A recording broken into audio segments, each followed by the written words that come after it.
Ano naman kaya ang reaksyon ng ating mga motorista sa inaasahang pagtaas ng presyo ng mga produktong petrolyo na abot sa 5 piso kada litro? Si JM Pineda sa detalye. JM? Audrey, kanya-kanyang diskarte ang ilan sa mga tsuper na nakausap natin dahil sa nakabang big-time oil price hike sa diesel na posibleng pumalo sa higit 5 piso kada litro.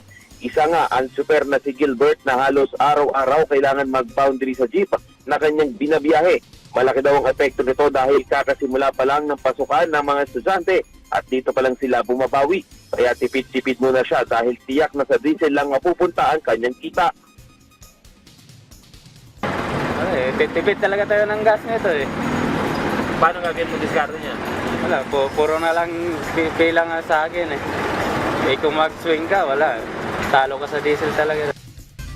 Para naman kay Tatay Carlos, tuloy pa rin ang biyahe sa kabila ng banta ng pagtaas ng diesel ngayong linggo. Pero panawagan pa rin niya na sana ay galawin din ang presyo ng pamasahe kahit sa unti lamang. Sa akin hindi, ewan ko iba. Kung ano yung normal na biyahe dati, ganun pa rin. Anong gagawin mo? Titigil ka ng biyahe, ganun din. Di lalo ka nawalan. Dapat, taas na lang sila ng pamasahe kahit piso, 2 piso. Bukod sa mga tsoper, apektado rin ang ilang motorista dahil nasa 3 pesos din ang angat ng gasolina. Masakit sa bulsa yan para sa mga araw-araw na gamit ang kanilang sasakyan at motorsiklo.